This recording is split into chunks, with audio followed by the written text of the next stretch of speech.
Namaskar. Honorable Minister, Namaskar.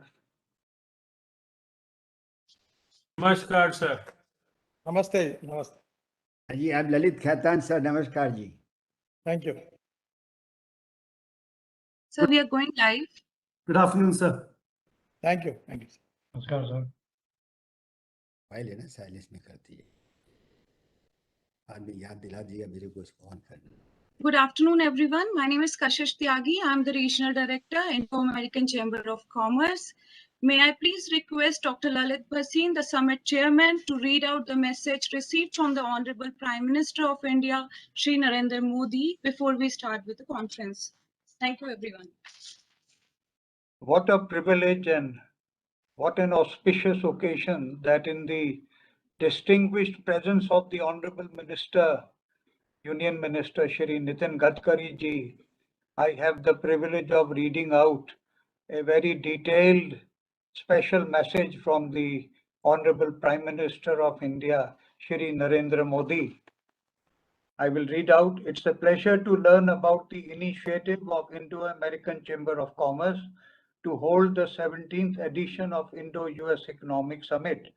The theme, Bouncing Back, Resilient Recovery Path Post-COVID-19, makes the summit even more meaningful during the present times. Among the largest economies of the world, India and the United States of America enjoy a vibrant partnership in trade and commerce. An Indo-US dialogue among the stakeholders in trade, commerce, and business of both the nations will help enhance synergy and cooperation. India's economy is today growing at a fast pace with new opportunities emerging in every sector. The speed and scale of our reforms in agriculture, industry, infrastructure, manufacturing, and other sectors have ensured a faster recovery than expected during the times of the pandemic. Through some more efficient and efficacious delivery systems, such as direct benefit transfer and leveraging technology, we achieved remarkable last mile connectivity that is critical during such a crisis. In the post-COVID-19 world, global supply chains assume a critical importance. India has the potential and capabilities to become the hub of global supply and value chains. Our Atmanirbhar approach envisages strengthening India's position as a global manufacturing hub. The 75th year of India's independence is an inspiring occasion.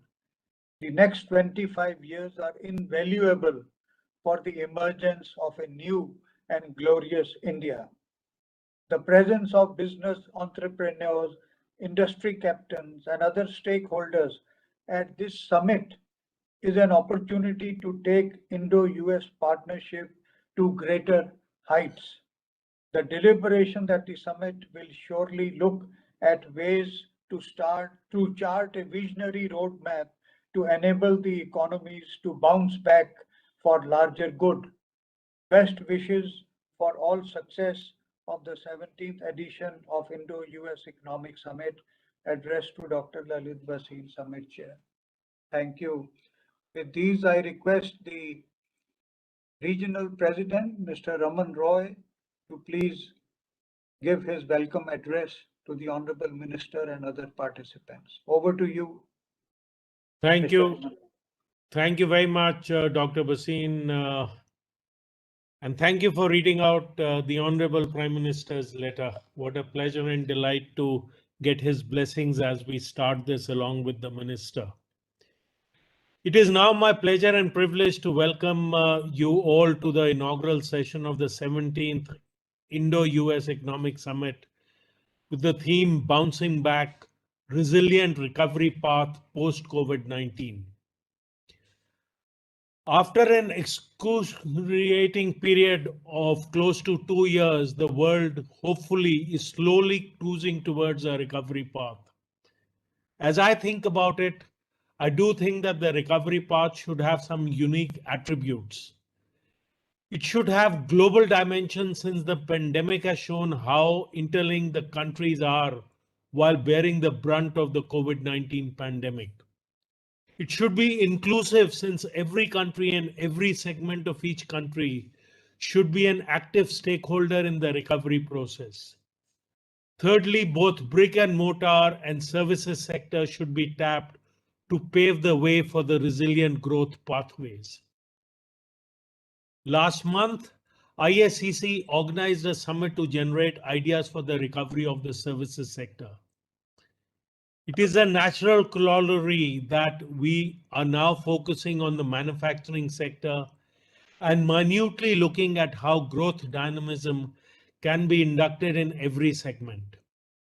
Today, we are fortunate to have with us Shri Nitin Gadkari, Union Minister of Road Transport and Highways, to inaugurate this event. Sir, welcome.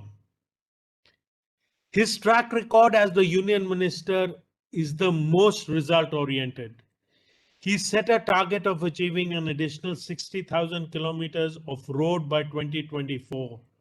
That mathematically would mean 40 kilometers of new roads added every day. Sir, by any standard, it is impeccable, and we know you mean business. That will not only create a world-class network of roads and highways, but also millions and millions of gainful employment down the line, besides the demand for some basic goods, permeating the growth impulses in those segments in the post-19 COVID days. Sir, our well-structured summit will have several topical subjects. Most important among them is on infrastructure and logistics. The session will be addressed by a galaxy of speakers, both from India and the US. Our objective is to create new ideas for addressing the infrastructure and logistics gaps in the country and fill them up in a shorter time frame, which is a prerequisite for ensuring resilience to our growth process. Before I conclude my remarks, let me once again welcome you to this two-day virtual summit and hope you will have a lot of takeaways from this event.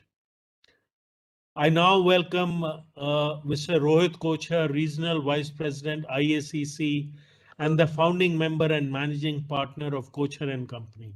Rohit, over to you. Thank you very much. Good afternoon, friends. In my capacity as the Regional Vice President of the ISCC and Chairman of the Knowledge Partner Firm, Kochhar & Company, it gives me immense pleasure to welcome each of you to the 17th edition of the Indo-US Economic Summit. In particular, a very special and a warm welcome to Mr. Nitin Gadkari, the Honorable Minister of Road Transport and Highways.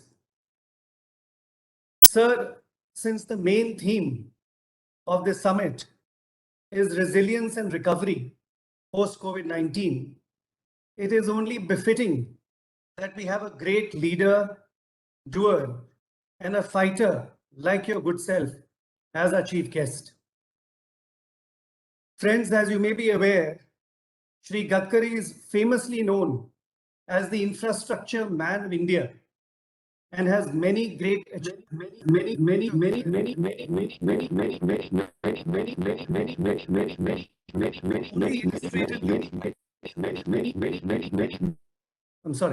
Only illustratively, it is during Honorable Minister Mr. Gadkari's 7-year tenure that the length of the country's national highways actually increased by around 50%, from approximately 91,000 kilometers to 1,38,000 kilometers as of 20th of March 2021.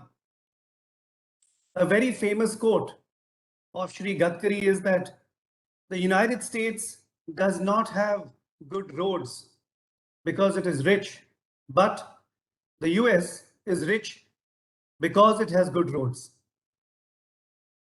On an aside, I'm also very pleased to share with you that Shri Gadkari holds degrees in both BCom and law. And sir, I am delighted to be in your august company on both these counts. Coming to Indo-US relations, this is really a watershed moment for us. I say this because our partnership is not just centered around business and commerce, but also assumes great significance in view of recent geopolitical developments. Increasingly, there are a host of areas where our concerns and interests are both intertwined and complementary. Right through the pandemic, the United States continued to remain India's top trading partner and also the largest investor in our country. Our two great nations contribute a staggering 28% of the world's GDP. We therefore enjoy a place of great prominence in the global economic landscape.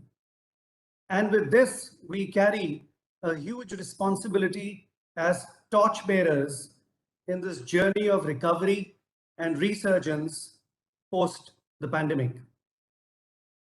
India has shown signs of dramatic post-COVID recovery with one of the best turnaround stories in the globe. Despite the pandemic, India attracted its highest ever FDI inflows of $81 billion. This is as of the financial year ending 31st March 2021, and of course 10% higher than the preceding year. There has also been unprecedented activity in the capital markets area, with Indian companies having raised as much as $9.9 billion thus far during this ongoing calendar year 2021. Friends, this is an all-time record high.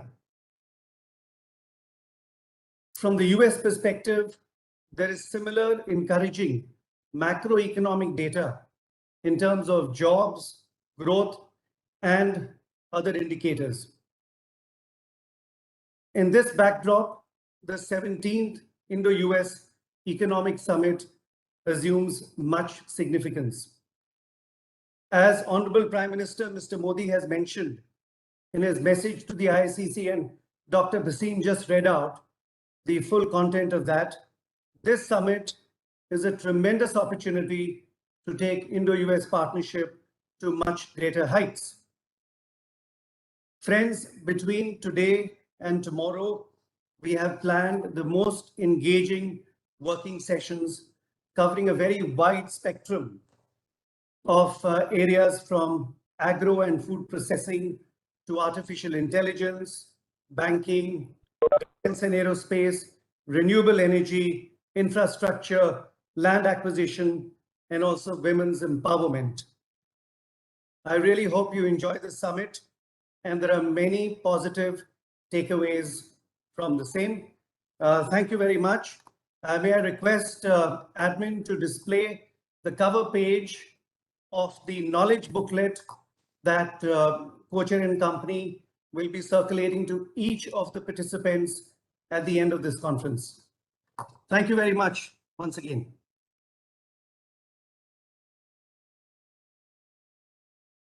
Thank you very much, Rohit. I would now like to welcome our summit chair, Dr. Lalit Bhasin, who has worked long hours relentlessly to make this summit possible. Over to you, Dr. Bhasin.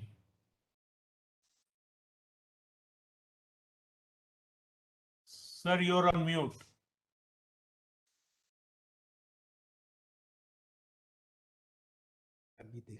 Thank you, Mr. Raman Roy.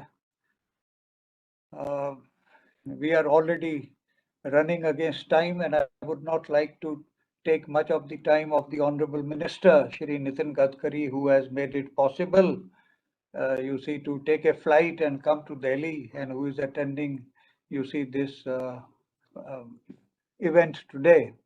Our National President, Mr. Purna Rao, Mr. Aline Nandi, Mr. Raman Roy, Mr. Lalit Khetan, Mr. Rohit Kochar, Mr. Arun Karna, Ms. Kashish Tyagi, and the entire team.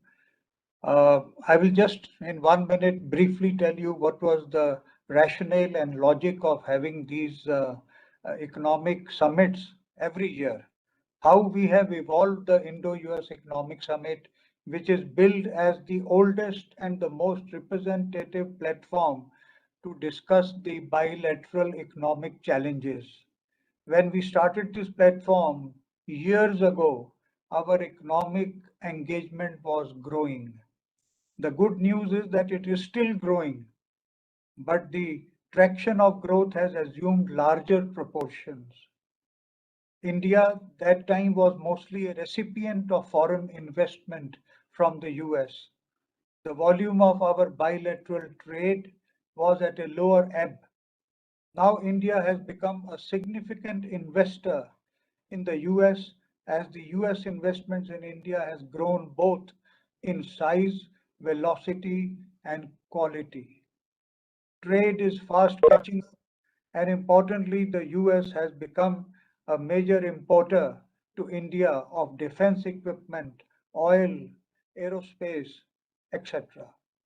Personally, it is very gratifying for me to be a part of this evolving platform as the summit chair for years together and to cruise its growth path. Thank you very much. And now I have great pleasure and privilege in requesting our chief guest, Honorable Shri Nitin Gadkari ji, to please inaugurate this event. Over to you, sir, Mr. Nitin Gadkari.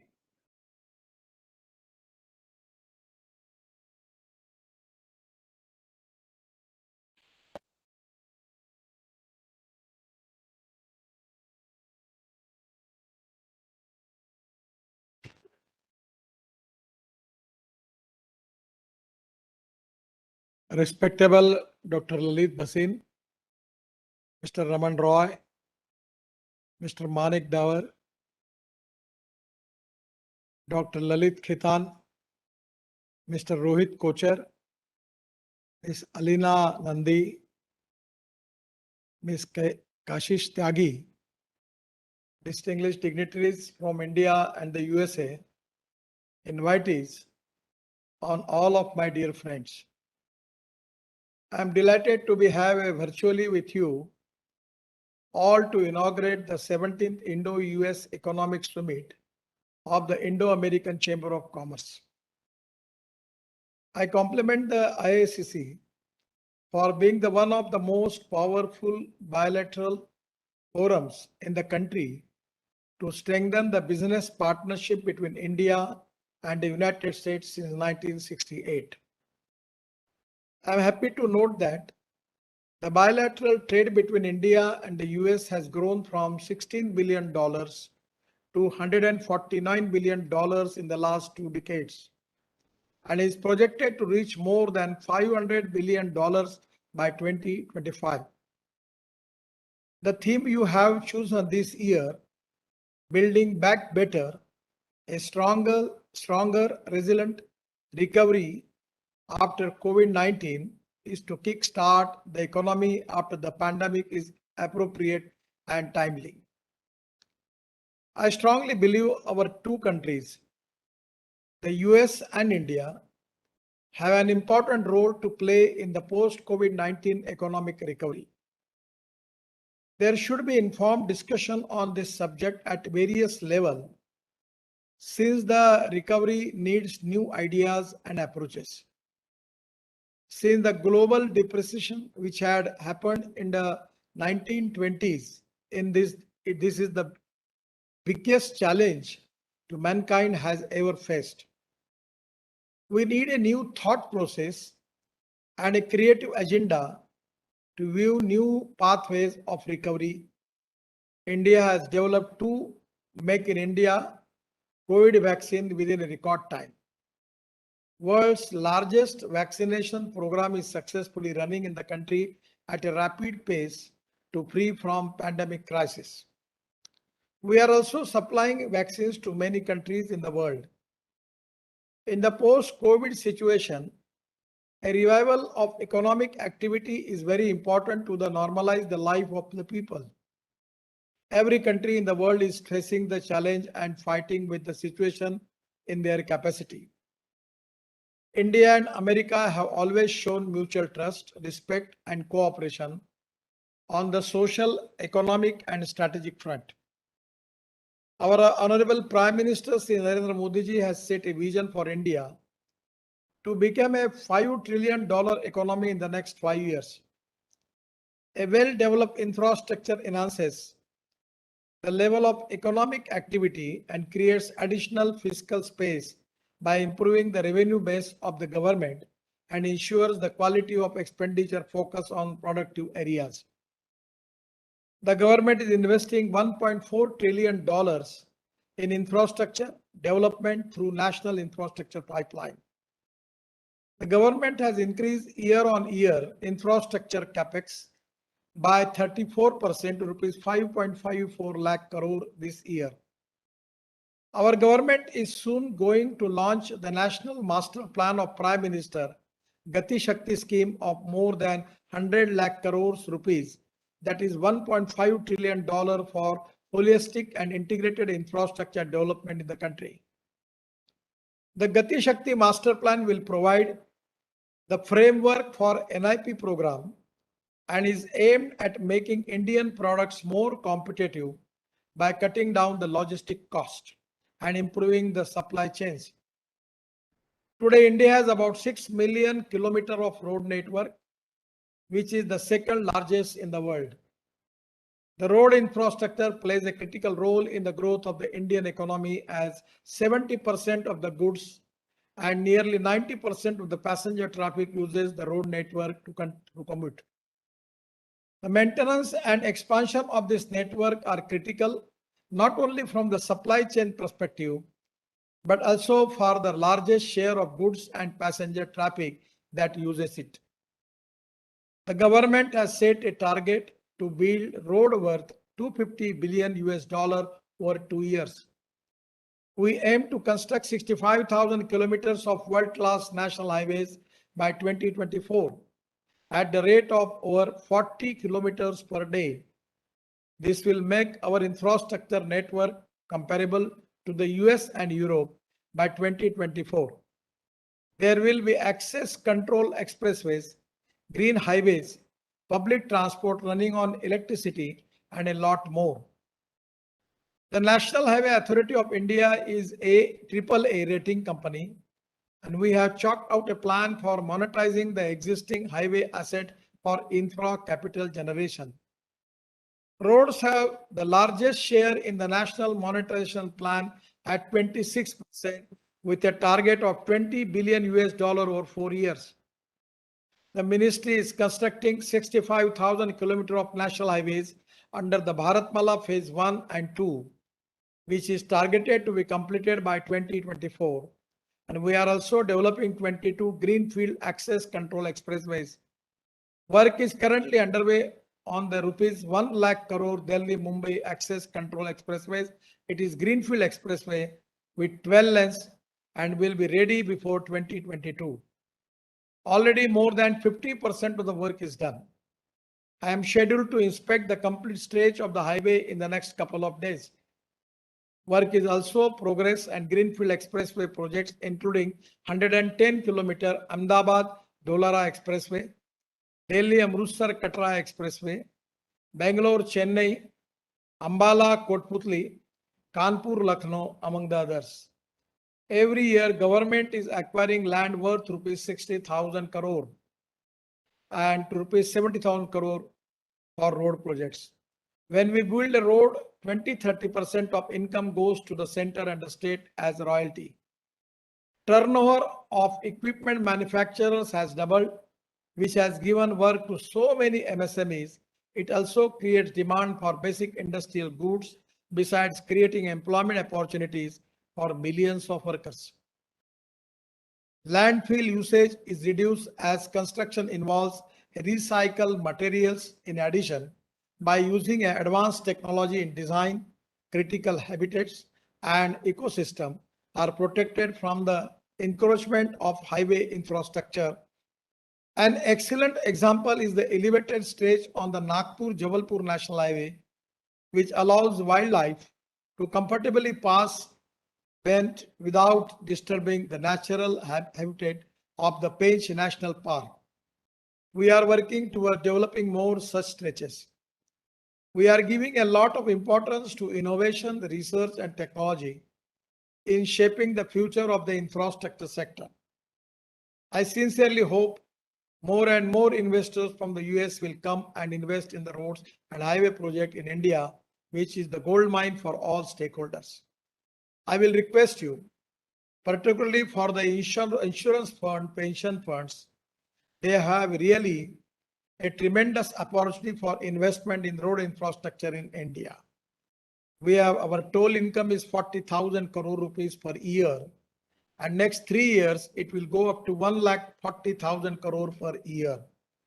So that is the reason that I will appeal you that the returns which you are getting in USA, which is very negligible. But even we can make some instrument by which you can make collaboration between NHI, which is AAA rating government authority, 100% owned by Government of India, and we can make it. There are some small problems. That conversion of dollar into rupees, that fluctuation is a big problem, where I need to take the approval from the finance ministry, and it is very difficult and a lengthy procedure. My suggestion is if you can convert by hedging the dollar amount capital and invest in NHI with making agreement with NHI, which is a 100% owned government authority, we will give you 100% guarantee returns, and the road maintenance will be the responsibility of the NHI. Already we can make escrow accounts for 20 years, for 15 years, for 30 years. Our road networks, we are doing excellently. We are making a lot of toll income. We are developing industrial clusters, roadside amenities. So our income is going to increase. So my suggestion to all of you, for the insurance fund, pensions funds, there are a lot of offers. They are ready to invest, and already in the, when we start TOT, already the Australian company, the Canadian pension funds have invested a lot of money in Indian road infrastructure. My suggestion to all respectable dignitaries, if you can plan for making investment in Indian road infrastructure, I will give you 100% guarantee by making escrow account, where you will get your return daily, weekly, monthly, 3 monthly, 6 monthly, or yearly, as was your choice. And that is a win-win situation for both the stakeholders. The other important thing is that we have experimented successfully with various models for the monetization of roads involving the private sector, including foreign investors. We have successfully implemented various models under public-private partnership, PPP, to involve the private sector and the monetize road construction. The hybrid annuity model, HAM projects, and monetization of roads have brought the spotlight back on road projects. Earlier, banks were shying away from investing in the road sector due to many reasons such as land acquisition, non-performing asset failure of BOT, build, operate, transport, and banks' reluctance in giving loans. But with the introduction of HAM, the risk profile of bankers has been reduced in a HAM project. The government pumps in 40% equity. The rest is made by the concessionaries. The government is also bears the revenue risk in projects where traffic flow turns out lower than anticipated, leading to the reduced toll collection earlier in the BOT projects. The traffic operations and the maintenance risk and to be borne by the developer. My ministry through NHI is planning to raise 50 billion US dollar through the monetization of highway under toll operate transport mode in the next 5 years. Implementing alternative instruments like monetization of existing asset has been channelized through InvIT, toll operate transport, and SPV formation for enabling wider investor participation. The model concession agreement for BOT toll projects have been amended to address investor concerns, which include better projects, preparedness, revenue protection, and cash flow management. Similarly, for hybrid annuity model projects, we allowed 100% equity disinvestment after 6 months of construction and completion, and the interest rate has been linked to a more realistic market rate. We have also removed the requirement of EMD for bidding of new tenders to enable more industry players to participate in highway construction. The system of the omnibus guarantee is already in place. We have introduced the system of bid security declaration in place of bid security submission in the form of bank guarantee. We are allowing 100% FDI in the road sector. There is a huge opportunity for joint ventures.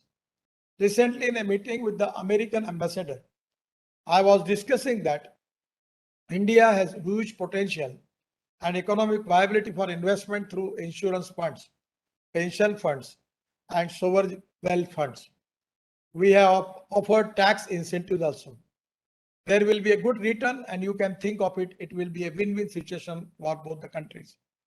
We have relaxed technical and financial eligibility criteria for bidders and optimizes the project package size to expand the work. To catalyze long-term investment into infrastructure, the government is in the process of setting up a new development finance institution, DFI. The land acquisition process has been expedited through digitalization. We are streamlining the environmental and forest clearance process across all the authorities. The reduction logistic cost up to below 10% of the GDP is at top of the agenda. So the government is developing integrated in land waterways, air connectivity, and road network at large. We are developing 35 multimodal logistic parks and allied ecosystems like warehouse, cold storage, etc. Across the country towards the green initiative, we are encouraging tree transplantation, installation of solar panels, rainwater harvesting, and artificial groundwater recharge system along the highways. We are striving hard to reduce the fatal road accidents in the country. The use of advanced technology would ensure strengthened enforcement of traffic rules and efficient traffic operation. We are working towards introducing GPS-based tolling on national highways and are already encouraging pilots to perform their studies and present us with promising proposals. Today, India is becoming the largest EV market for electric two-wheelers, three-wheelers, and cars. US-based companies can collaborate with our research and development efforts towards EV battery technologies and retrofitting industry. The government is strongly encouraging solar and wind energy-based charging mechanism for electric mobility. Along with EVs, we are specifically giving importance to alternative fuels and biofuels such as ethanol, methanol, bio-CNG, LNG, and green hydrogen, etc. We are also ready to welcome investment in technologies that run on the biofuels and alternative fuels compatible engines such as flex engines, hybrid engines, and we are committed to developing flex engines within 6 months, which gives the users an option to run a vehicle on either 100% petrol or 100% ethanol. We are working on the shift of public transport, logistic construction, and agriculture equipment on 100% clean, green, and affordable fuels. We are also looking for prospects about green hydrogen as a potential source of energy, and across various sectors like fertilizer, steel, mining, and mobility industries, there is the opportunity. You can invest in technologies for electrolyzers productions, storage and transportation of green hydrogen as a fuel, and the recently launched vehicle scrapping policy in India is aimed to extracting maximum value out of old vehicles based on the world's best global practices. There is a need to establish a large number of vehicle scrapping units and a scrapping recycling industry in the country. We are also working on last mile connectivity modes like broad gauge metro rail, ropeway, cable car, vernacular rail, etc. The new public transport mode like Hyperloop, seaplane, amphibious seaplane, pod, and drone taxis, etc., are also gaining interest in the country. We are seeking for planning and development of integrated transport system, where road, air, water, and new advanced last mile connectivity modes would enhance ease of mobility access across the country. Investment in mobility technology is 100% welcome.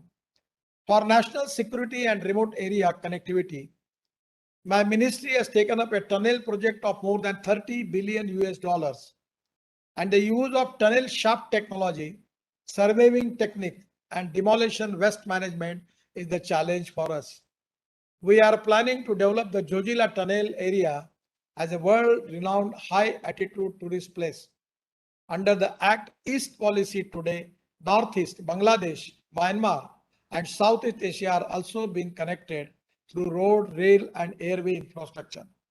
With high standards of quality, we are seeking the use of innovative technologies and materials in road construction. My objective is to reduce the use of cement and steel in construction activities. Any sustainable material and technology in place need to be adopted to save the cost of construction by large.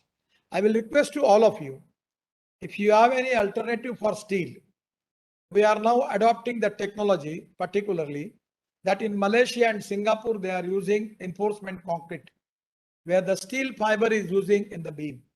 Presently, we have a distance between the two piers is 30 meters. By this methodology, we can take it up to 120 meters. At the same time, we can think about the use of carbon steel also.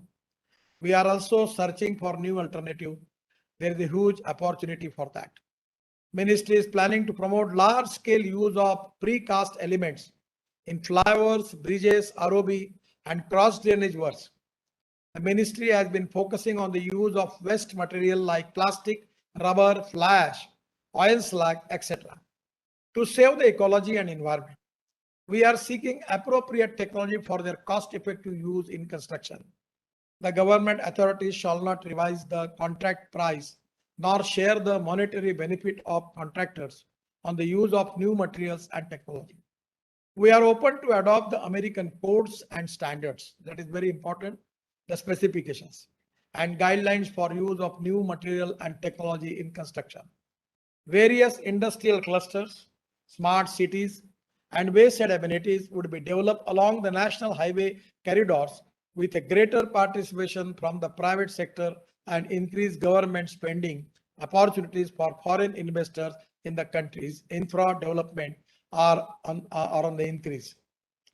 We are ready to adopt the world's best technologies without compromise with quality, cost effectiveness, and sustainability. I always used to say American roads are not good because America is rich, but America is rich because American roads are good. Our focus is on time-bound, qualitative, cost-effective, and sustainable world-class infra development in the country. I would like to take this opportunity to request you to participate in the fast-track infra development in India. Our government is very supportive, flexible, time-bound, and transparent and corruption-free towards the ease of doing business ecosystem in the country. Before I conclude, let me once again thank IICC for giving me an opportunity to address this august audience and look forward to receiving a detailed report from your side. I wish you all a safe, healthy, and prosperous life ahead. Thank you very much. Namaskar. Thank you, Minister, sir. Thank you very much. That was fascinating. Now my pleasure and privilege to invite Mr. Arun Kadna, the Regional Vice President, IICC, and Managing Director and CEO of AT&T Global Network Services in India, for a vote of thanks. Thank you, Raman.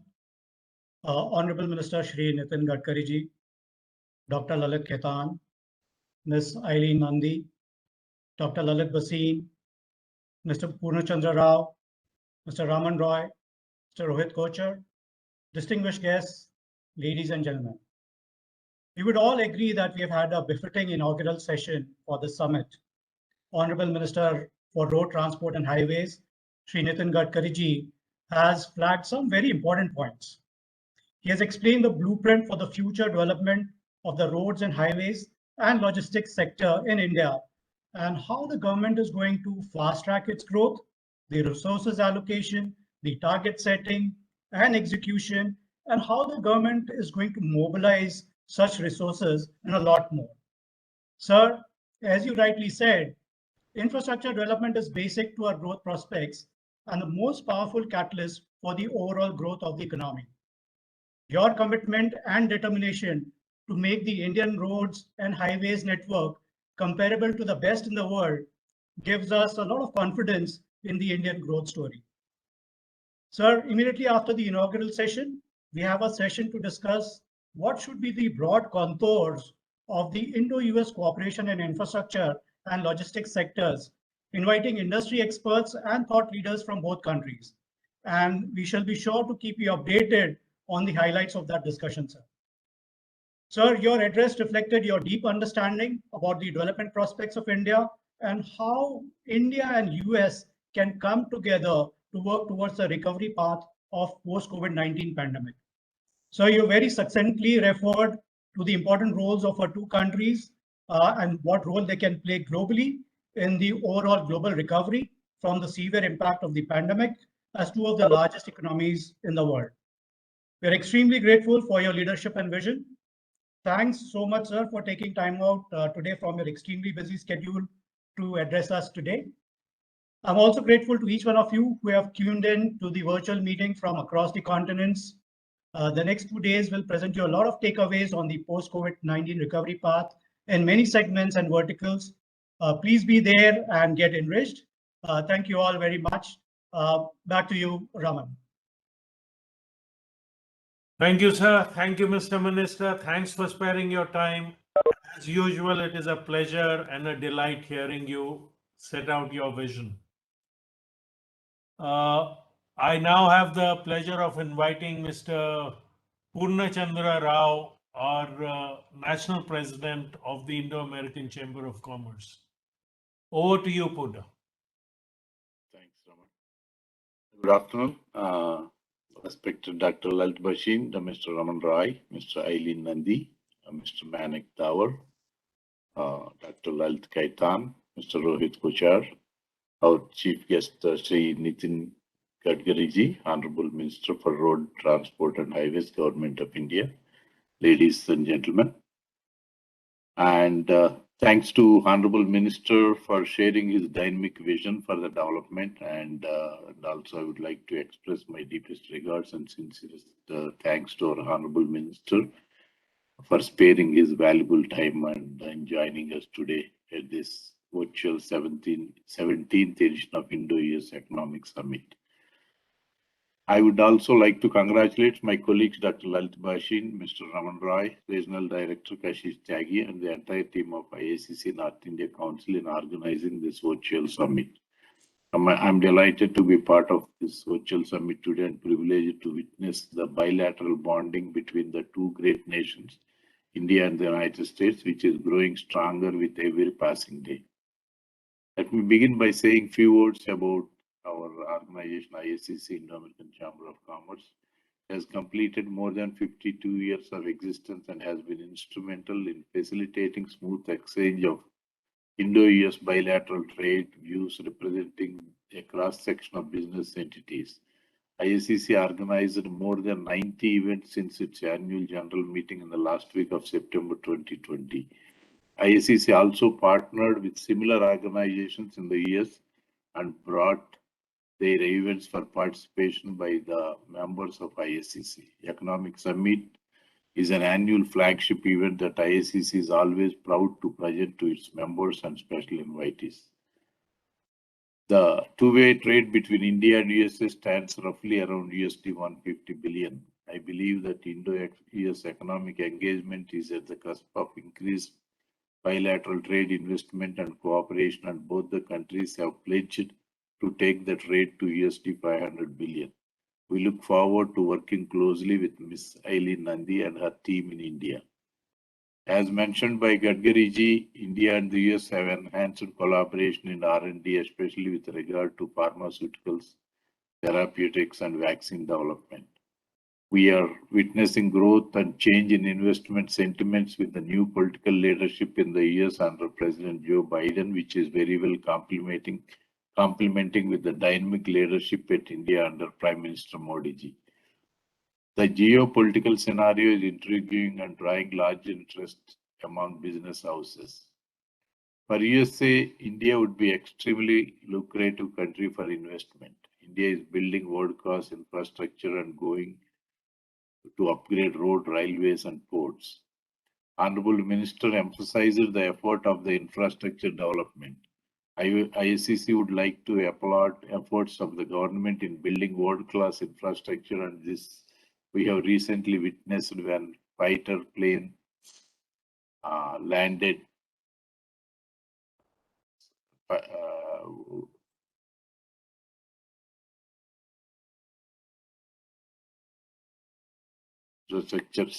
and we recently witnessed when fighter plane landed in the national highways NH925 Barmer of Rajasthan, creating a history in India's infrastructure.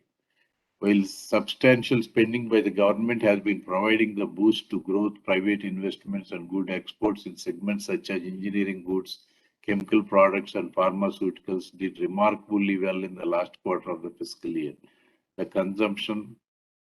consumer spending still seems to be restrained. India's external position has strengthened in the context of generating forex reserves at record pace. Looking ahead, we can continue to expect robust economic growth in the Q3 and Q4. We, as mentioned by earlier speakers, under the leadership and guidance of Honorable Minister Gadkari, the annual average construction of national highways has recorded 83% spike over what was recorded earlier. We congratulate you, sir. ISCC would like to join hand and support the government in every initiative and contribute towards forging strong bilateral partnership between India and the USA. Wishing all of you a fruitful day. Thank you. Thank you. Thank you very much, Poona. Thanks, Raman. Your comments. My pleasure now to welcome Dr. Lalit Khaitan, Chairman and Managing Director of Radico Khaitan Limited. Over to you, Dr. Khaitan.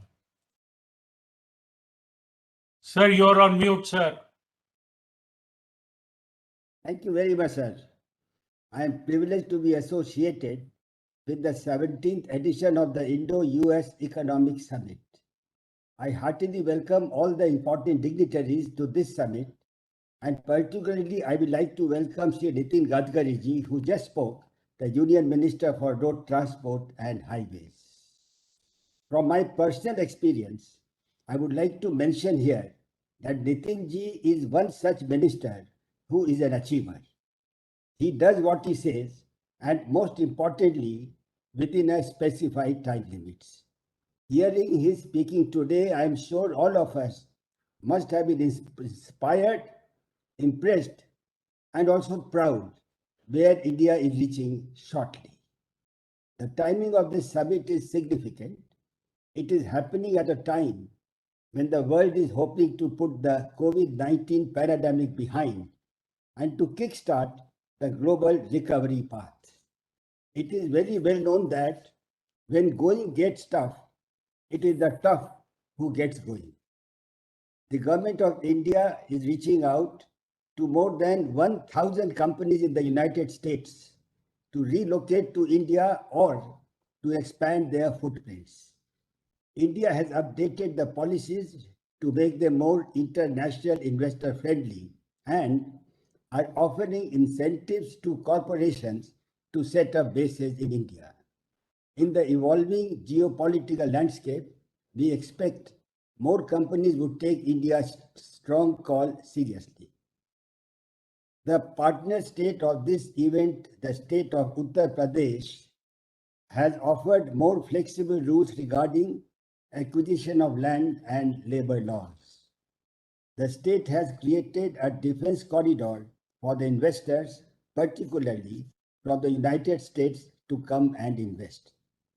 During the last 1 year, Uttar Pradesh is occupying second position in the ease of doing business ranking of the states.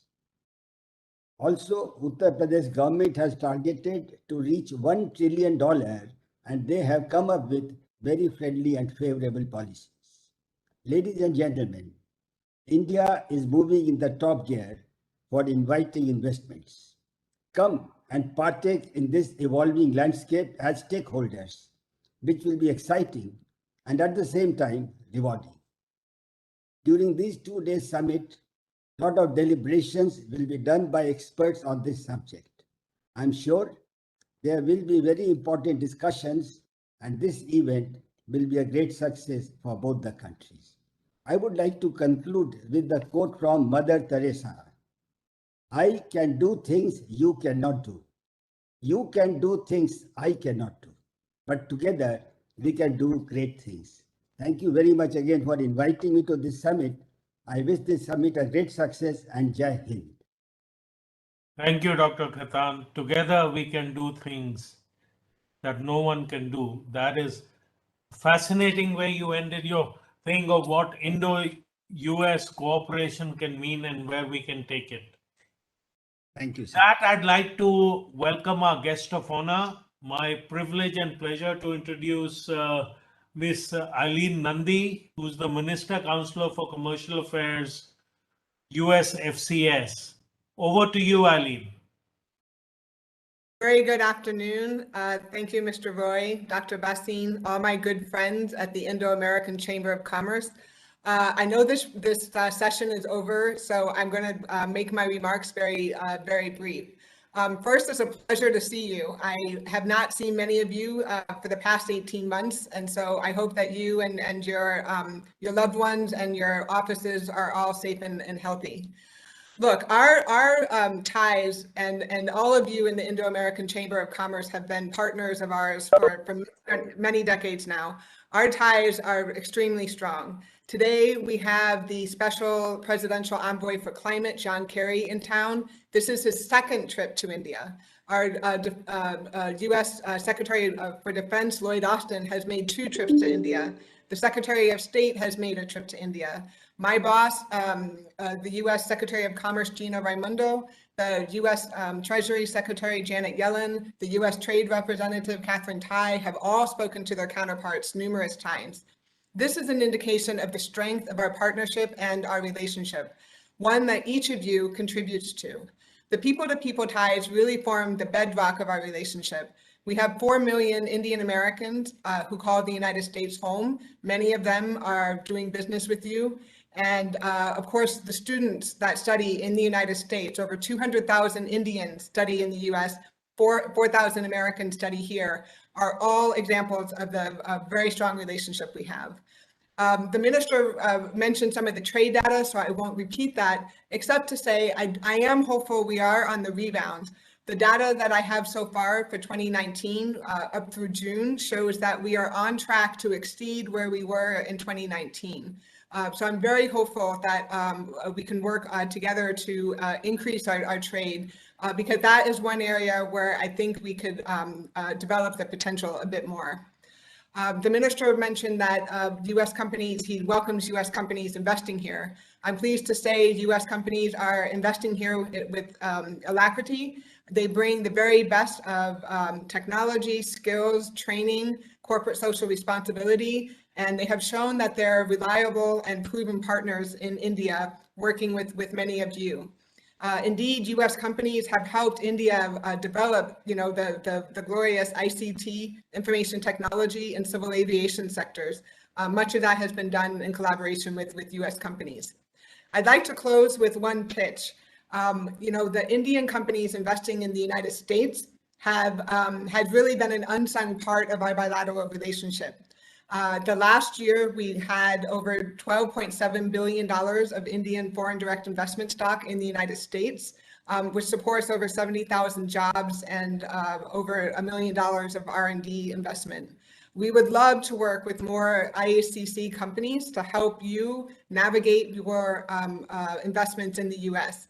One thing the pandemic has shown all of us, and the Prime Minister's letter spoke about supply chain resiliency, and I know that will be a topic that comes up. You must be closer to your partners. You must be closer to your customers. because you can't rely on a single point of failure, which many of us had at the outset of the pandemic. So we would love to work with you if you are interested in setting up an office or working to be closer to your US customers. And wish this event all success. Thank you so much for having me, and look forward to increasing our collaboration in the future. Thank you very much, Eileen, for laying out the possibilities, and I'm sure a lot of our members will be in touch with you as we progress this. With this, ladies and gentlemen, we come to the conclusion of our inaugural session. I hope you have the wonderful rest of the day and tomorrow. I look forward to meeting and interacting with all of you. Thank you very much. Thank you, everyone. Thank you so much. Thank you.